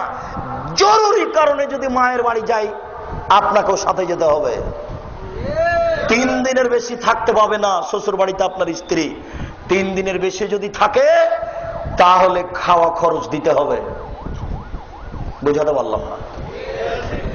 3 দিনের বেশি যদি আপনার স্ত্রী তার বাপের বাড়ি থাকে, প্রতিদিন খাওয়া খরচ দিতে হবে। আবার ভালো করে বুঝেন, আল্লাহর নবী বলছেন তোমার স্ত্রীকে তোমার বাড়ি ছাড়া কোথাও থাকতে দিও না, কোথাও যেতে দিও না। জরুরি প্রয়োজন ছাড়া চাচির বাড়ি যেতে পাবে না। বলো যুবক, বাজার আসতে পারে কি করে? বলো ওর বাপ আছে? নেই। বলো ওর স্বামী আছে? নেই। কারো পুরুষকে, নিম্নমানের লোককে আব্দুর রাজ্জাক স্বামী বলে না। কারো পুরুষকে, নিম্নমানের লোককে আব্দুর রাজ্জাক বাপ বলে না। বাপ হওয়ার জন্য মেজাজ হতে হবে। তুমি থাকো, বাজার আমি এনে করে আমি করে দেব। কাপড় চিকন কিনে আর মোটা কিনে আমি পুরুষ, আমি বুঝি, তোমাকে বুঝতে হবে না। তুমি বাড়ির বস্তু, তোমাকে বাড়িতে থাকতে হবে। 1450 বছর পূর্বে মুহাম্মদ সাল্লাল্লাহু আলাইহি ওয়াসাল্লাম বলেছেন তুমি তোমার স্ত্রীকে তোমার বাড়ি ছাড়া কোথাও যেতে দিও না, কোথাও থাকতে দিও না। বলো কমিউনিটি সেন্টার কি দিয়ে চলে? তুমি যে বিবাহ করতে এসেছো, ওই যে 50 জন মেয়ে বেশ্যালয়ের মেয়ে আছে, তোমার ভাবি, তোমার চাচাতো বোন, খালাতো বোন, তোমার সূচনায় যে না, বলো এই পরিবার কিভাবে ঠিক হবে? সম্মানিত মুসলিম বোন, নিরাশা হবেন না। 4টি কাজ করলে জান্নাতের 8টি দরজা খোলা। 1, 5 ওয়াক্ত নামাজ পড়বেন। 2, রমজানের রোজা থাকবেন। 3, স্বামীকে মেনে চলবেন। 4, জেনায় লিপ্ত হবেন না। আহসানাত ফারজাহা, জেনায় লিপ্ত হবেন না। আজ থেকেই শেষ। এই ছেলে, বক্তব্যের সাথে মুনাফিকি করো না। আগামীকাল সন্ধ্যা হতে যদি তোমার মোবাইলে নাম্বার থাকে আর তুমি যদি কোনো মোবাইলে কোনো মেয়ের সাথে কথা বলো, তুমি মুনাফেক, তুমি মুনাফেক, তুমি মুনাফেক। তুমি ধর্মের দাম দাও না, তুমি এমনিতে বসে আছো। তোমার মুসলমানের বাচ্চা হতে তোমার সন্দেহ আছে, তুমি কেন মানো না? তোমার পরিবর্তনের জন্য এসেছি। আল্লাহ তোমাকে কবুল করুক, আল্লাহুম্মা আমিন। আল্লাহর অশেষ দয়া আল্লাহ তোমাকে কবুল করুক, আল্লাহুম্মা আমিন। আল্লাহর অশেষ রহমত আল্লাহ তোমাকে কবুল করুক, আল্লাহুম্মা আমিন। মুসলিম বোন, নিরাশা হবেন না। সারা পৃথিবীর পুরুষ নারী জেনা করে নিরাশা হয় না জানো? সারা পৃথিবীর পুরুষ নারী প্রেম প্রীতি হয়েছে, যাক হয়ে গেছে গেছে, নিরাশা হয় না জানো? আল্লাহ তাআলা বলেন, ওয়ানাহান নাফসা আনিল হাওয়া ফাইনাল জান্নাতা হিয়াল মাওয়া। আদমের ছেলে মেয়ে যদি তার প্রবৃত্তিকে ঠেকাতে পারে, আমি আল্লাহ তাকে জান্নাতুল মাওয়া দিব অদাবদ্ধ। আমি আল্লাহ আদমের ছেলে মেয়ের সাথে অদাবদ্ধ। আমি আল্লাহ আদমের ছেলে মেয়ের সাথে অদাবদ্ধ। তারা যদি তাদের অশ্লীল কাজকে ঠেকাতে পারে, আমি তাকে জান্নাতুল মাওয়া দিব। আমি তাদের জান্নাতুল মাওয়া দিব। অনাহান নাফসা আনিল হাওয়া ফাইনাল জান্নাতা হিয়াল মাওয়া। কেউ যদি নিজেকে ঠেকাতে পারে প্রবৃত্তি থেকে, তাহলে আমি তাকে জান্নাতে দিব। যুবক শুনে রাখো, হজবাতিন নার বিশাওয়াত, মনের ইচ্ছে দ্বারা জাহান্নাম ঘেরা আছে। হজবাতিল জান্নাত বিল মাকারিহ, নিয়ম নীতি দ্বারা জান্নাত ঘেরা আছে। দাড়ি চাঁচে যারা, মন মতো চলে তারা। টাকনু নিচে প্যান্ট পরে যারা, মন মতো চলে তারা। সুদ ঘুষ খায় যারা, মন মতো চলে তারা। ধোকাবাজি প্রতারণা বদমেজাজি করে যারা, মন মতো চলে তারা। জমি দখল করে যারা, মন মতো চলে তারা। মিথ্যা কথা বলে যারা, মন মতো চলে তারা। গীবত করে যারা, মন মতো চলে তারা। মন মতো চলে যারা, জাহান্নামে যাবে তারা। ছোট ব্লাউজ পরে যারা, আমি ছোট ব্লাউজ হারাম বলিনি। এই ছেলে শোনো, তোমার মা ছোট ব্লাউজ পরতে পারে, আমি বলেছি তোমার মা সালোয়ার কামিজ মেক্সি চাদর পরবে, শাড়ি নয়। যদি শাড়ি পরে তাহলে 2 ছাঁটের ব্লাউজ পরবে। 2 ছাঁটের ব্লাউজ মানে যার হাত হবে কবজি পর্যন্ত, নিচের দিক কোমরের নিচে চলে যাবে 1 থেকে 1.5 গজ কাপড়ের ব্লাউজ হতে হবে। আমি শাড়ি হারাম বলিনি, কথা বুঝতে পারছেন না মনে হয়। শাড়ি আপনার স্ত্রী পরতে পারে, পরুক। আমি বললাম যে সালোয়ার কামিজ মেক্সি চাদর ভালো, শাড়ি পরতে পারে, 2 ছাঁটের ব্লাউজ পরতে হবে। ছোট ব্লাউজ পরতে পারে, ছোট ব্লাউজ কেন, ব্রেসিয়ার পরে থাকতে পারে। ব্রেসিয়ার কেন এমনিতেই থাক না, কাপড় না পরে। যেখানে তার দেবর নেই, ভাসুর নেই, স্বামী ছাড়া কেউ নেই, সেখানে কাপড় পরে থাক, না হলে এমনিতেই থাক। তাতে আছে কি, তাতে আছে কি যায়? মুকশিদুল মুমিনিন বইয়ে লেখা আছে, হেডলাইন, অবিবাহিত ছেলে মেয়ের পড়া নিষেধ। যেই খুলে সেই পড়তে চাই। কি লেখা আছে হেডলাইন, অবিবাহিত ছেলে মেয়ের পড়া নিষেধ। কি লেখা আছে একটু পড়ে দেখি, কি লেখা আছে। এবার লেখা শুরু হয়ে গেল, ভরা পেটে স্ত্রী মিলন করলে ছেলে ভ্যাংচা হয়। সফরের পূর্বে স্ত্রী মিলন হলে ছেলে কানা হয়। চন্দ্রগ্রহণে, সূর্যগ্রহণে স্ত্রী মিলন হলে ছেলে টেরা হয়। নগদ মিথ্যা, কিয়ামত পর্যন্ত সময় থাকলো। আল্লাহ তাআলা বলেন, নিসাউকুম হারসুল লাকুম ফাতু হারসাকুম আন্না শাইতুম। তোমাদের স্ত্রী তোমাদের জমি, তোমাদের স্ত্রী তোমাদের জমি। তোমরা তোমাদের স্ত্রীর কাছে আসো তোমাদের ইচ্ছা মতো, সকালেই কি, বিকালেই কি, সন্ধ্যায় কি, সূর্যগ্রহণই কি, চন্দ্রগ্রহণই কি, ভরা পেটে কি, সফরে কি। আমি আল্লাহ তোমাদেরকে ইচ্ছা মতো তোমাদের স্ত্রী ব্যবহারের জন্য অনুমতি দিয়ে দিলাম। কেন তিনি হেডলাইন দিবেন? শুনুন, স্ত্রীকে মূল্যায়ন করার চেষ্টা করুন। এই ছেলে, শুনে রেখো, ইবলিস প্রত্যেক দিন তার চেয়ারটা আটলান্টিক মহাসাগরের উপরে রাখে। ইবলিস তার চেয়ারটা প্রত্যেক দিন সাগরের উপরে রাখে। সকালে সাগরের উপরে রেখে বসে সব শয়তানকে ডাকে। তার কাজ চলে নিয়ম মাফিক। দেখো, শয়তানের কাজ নিয়ম মাফিক চলে। ডেকে বলে, তোমরা পাপি করাও, বিকালে রিপোর্ট দিতে হবে। একজন এসে বলে, জাহাপনা, আমি একটা কাজ করেছি। কি? জেনা করিয়েছি। যাও, এটা কোনো কাজ হয়নি। আর একজন এসে বলে, জাহাপনা, আমি একটা কাজ করেছি। কি করিয়েছ? মারামারি লাগিয়ে দিই। যাও, এটা কাজ হয়নি। আর একজন এসে বলে, জাহাপনা, আমি একটা কাজ করেছি। কি? স্বামী স্ত্রীর মধ্যে গন্ডগোল লাগিয়ে দিয়েছি। তখন ইবলিস বলে, হ্যাঁ, তুমি একটা কাজ করেছো, কাজের মতো কাজ। এভাবে লাফতে উঠে তাকে বুকে জড়িয়ে ধরে নেয় ইবলিস। স্বামী স্ত্রীর মধ্যে গন্ডগোল পাকাতে বললে গোটা পরিবারটা ধ্বংস। ওই স্বামীও তখন গার্মেন্টসে চলে আসবে, স্ত্রীও আসবে। স্বামী তখন জেনা করবে আরেকজন পুরুষের সাথে, মহিলা তখন জেনা করবে আরেকজন পুরুষের সাথে, আর স্বামী জেনা করবে আরেকজন নারীর সাথে। যেটা দিন রাত ঘটছে, তোমরা রক্ষা করার চেষ্টা করো। সম্মানিত দিনী ভাই, আল্লাহর অনেক দয়া, আপনি মূল্যায়ন করুন। আপনাদের দাঁড়িয়ে থাকা বসে থাকা দেখে আমি খুবই খুশি। আল্লাহ আপনাদেরকে যাজায়ে খায়ের দান করুক। আমার এই অংশে এসে আপনাদের সাথে একটা জরুরি কথা। বসো, আমি কথা শেষ করি, আপনি উঠছেন কেন? আমার একটা কথার শেষ একটা দোয়া আছে। আপনারা আমার দিনী ভাই, 10 থেকে প্রায় 15 বছর থেকে আমি ঢাকা আসি। আমরা রাজশাহী চাঁপাইনবাবগঞ্জের পল্লীর মানুষ, একেবারে গ্রাম অঞ্চলের মানুষ। আমাদের বাড়ির 3 দিকে নদী।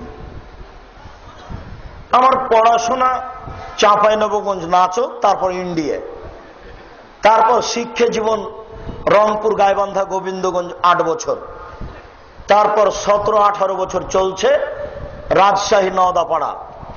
আমার কাজ, আমি শিক্ষক, নওদাপাড়া প্রতিষ্ঠানের শিক্ষক, মাদ্রাসার আমি কোরআন হাদিস পড়াই। দ্বিতীয় কাজ, আমি আত্মাহারিক পত্রিকায় ফতোয়া লিখি, 18 বছর থেকে লিখছি। তৃতীয় কাজ, আমি হাতে একটু ভাঙাচোরা লিখি।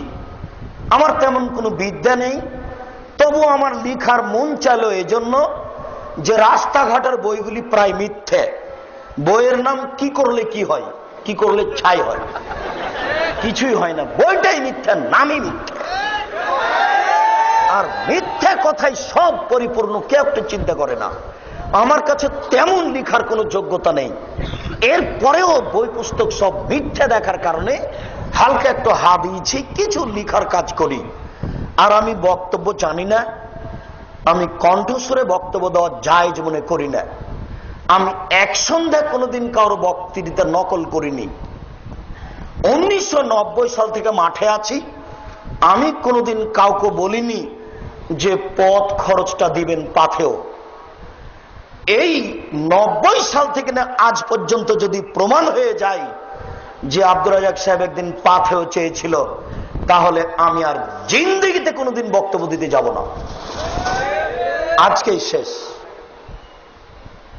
শুধু তাই নয়, 90 সাল থেকে এখন পর্যন্ত আমি কোনোদিন কাউকে বলিনি যে আমার নামটা লিখার পরে লিখবেন ডবল কামেল ফার্স্ট ক্লাস, ডবল দাওয়ারা ফারেক বানারস, এটা আপনি লিখবেন। এই কথাটা আমি এই 20 বছরে কোনোদিন মুখ দিয়ে বের করিনি। যদি প্রমাণ হয়ে যায় যে আব্দুর রাজ্জাক সাহেব একদিন তার পরিচয় লিখতে বলেছিলেন, আমি আর জিন্দেগিতে কোনোদিন বক্তব্য দিতে যাব না। 2011 সাল থেকে আমি পিস টিভিতে কথা বলি। আপনি দেখেন আমার যেটুকু ভাগ সেটুকু আমি কোরআন হাদিস দিয়ে পূর্ণ করে রেখেছি। আমি ইনিয়ে বিনিয়ে হাত হিলিয়ে 5 কথা বলতে রাজি নই। আমার যেটুকু ভাগে পড়েছে সেটুকু আমি পুরো কোরআন হাদিস দিয়ে পূর্ণ করে রেখেছি। আপনি খেয়াল করবেন, যখন আমার পালা আসবে তখন আমি বলবো আবু হুরায়রা রাদিয়াল্লাহু তাআলা আনহু বলেন। আপনি খেয়াল করে দেখবেন, এইভাবেই শুরু হবে। আর যেটা টিভি টক একক বক্তব্য, সেটা 25-30 মিনিটের পুরো সময়টা আমি কোরআন হাদিস দিয়ে পূর্ণ করে রেখেছি। অপ্রয়োজনীয় কথা আমি বলার জীবনে কোনোদিন চেষ্টা করিনি। 2011 সাল থেকে আছি। কেউ যদি বলে দিতে পারে যে আব্দুর রাজ্জাক সাহেব বলেছিলেন, একটু লিখিয়েন পিস টিভি বাংলা, আমি বলেছি এই কথাটা প্রমাণ হয়ে গেলে জিন্দেগিতে আমি আর কোনোদিন বক্তব্য দিতে যাব না। কথা বুঝাতে পেরেছি? আমি স্বার্থে কোনোদিন এক পা ফেলিনি, ভবিষ্যতেও ফেলবো না ইনশাআল্লাহ। স্বার্থে কোনোদিন আমি এক পা ফেলিনি, ভবিষ্যতেও ফেলবো না ইনশাআল্লাহ। আমি প্রায় 15 বছর থেকে ঢাকা আসি, তখন থেকে ভাবছিলাম যে ঢাকায় বা ঢাকার আশেপাশে একটা বিশাল ভূখণ্ড কোথায় পাওয়া যাবে যেখানে একটা উন্নত মানের প্রতিষ্ঠান গড়া যাবে, যেখানে ছেলেরা উন্নত মানের বাংলা, ইংরেজি, আরবি শিক্ষা অর্জন করে এদেশের অন্যায়ের বিরুদ্ধে লড়বে মুখে কলমে মিডিয়ায়। এই আশা নিয়ে ঘুরতে ঘুরতে দেখলাম আপনাদের বাড়ির পাশেই কাঞ্চন ব্রিজের এই দিকে মিরপুর না কিনা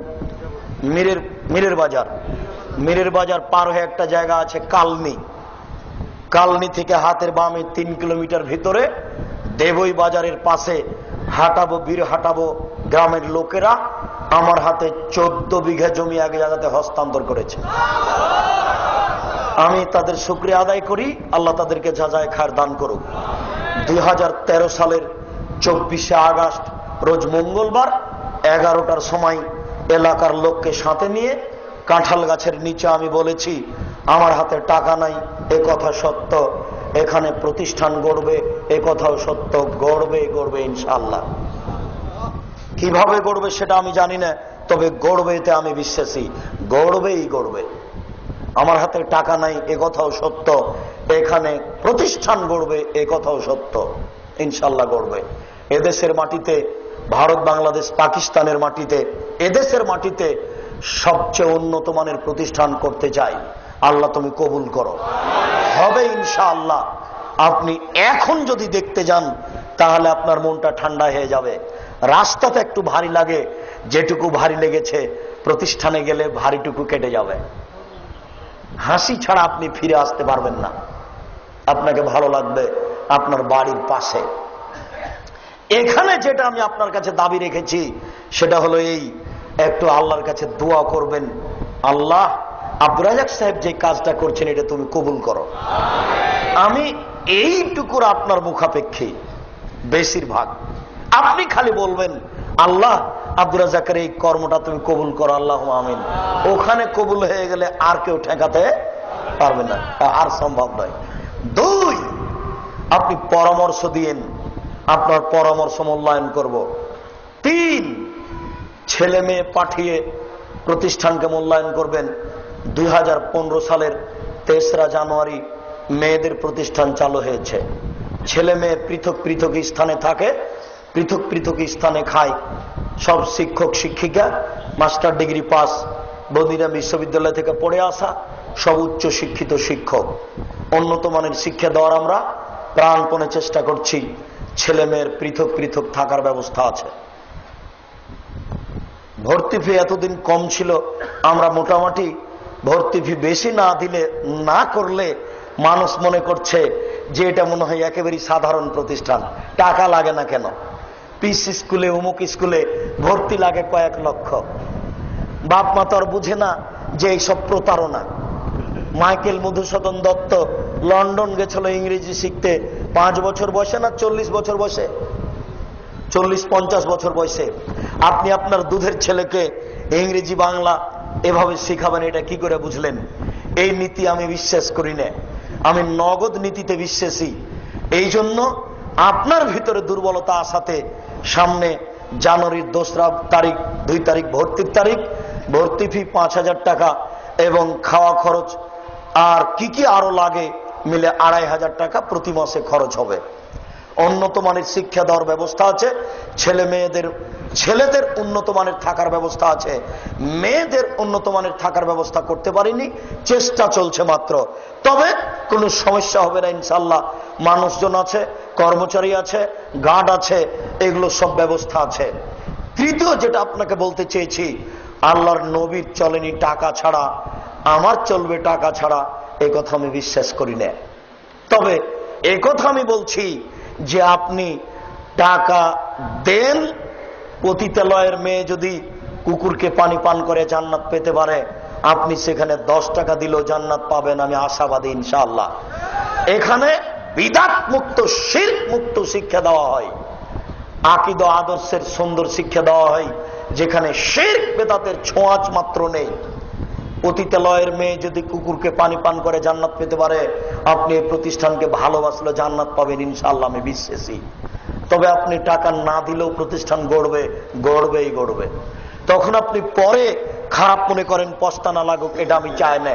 এটা গাজীপুর শহর, কোটি টাকার মালিক আপনারা যারা 50 লক্ষ কোটি টাকা দেওয়ার ইচ্ছা রাখেন, তারা প্রতিষ্ঠানটা দেখেন। একটা ভবন 4 তলা কমপ্লিট হচ্ছে, ওই ভবনের নাম আহমদ ইবনে হাম্বাল ভবন। পাশে আর একটা ভবন হবে, তার নাম হবে, এটার নাম আহমদ ইবনে তাইমিয়া ভবন। পাশে যেটা হবে সেটা আহমদ ইবনে হাম্বাল ভবন, তার পাশে যেটা হবে সেটা ইমাম বুখারী ভবন, তার পাশে যেটা হবে সেটা হবে নাসির উদ্দিন আলবানী ভবন। এগুলো আমার পরিকল্পনা।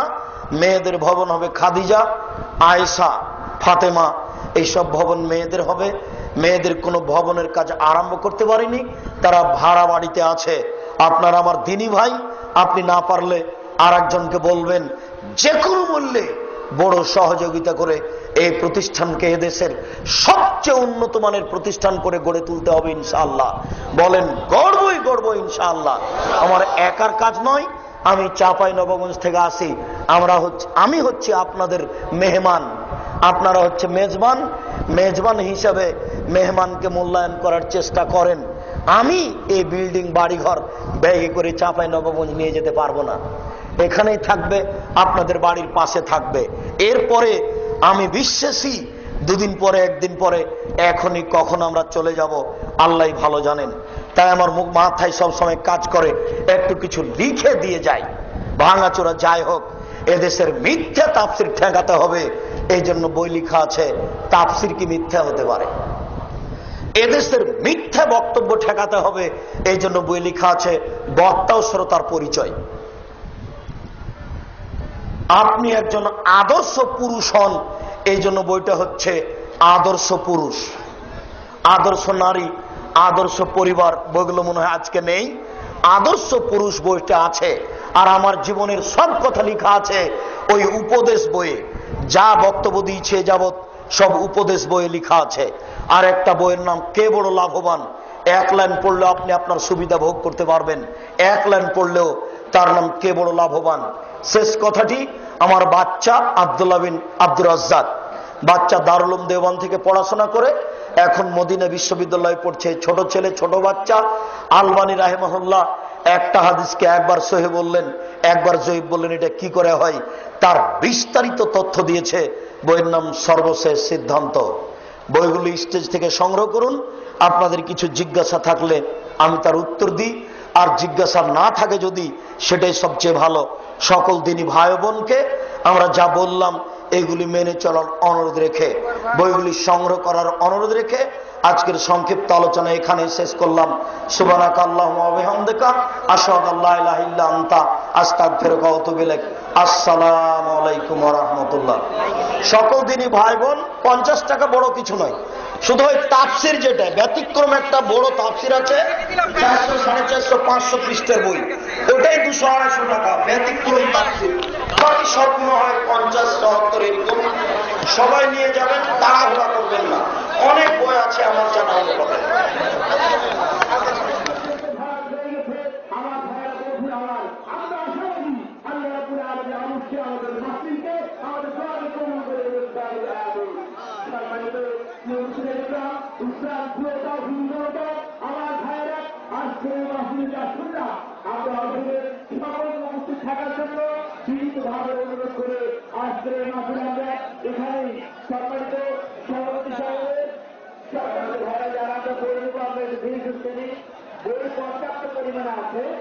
আমাদের বই পর্যাপ্ত পরিমাণ আছে, আমরা নিয়োগ পেয়েছি, আমরা ধীরে ধীরে নেই, আমরা শৃঙ্খলা করবো না, আমরা শৃঙ্খলা বজায় রেখে আমরা ধীরে ধীরে করে নেওয়ার চেষ্টা করবো ইনশাআল্লাহ।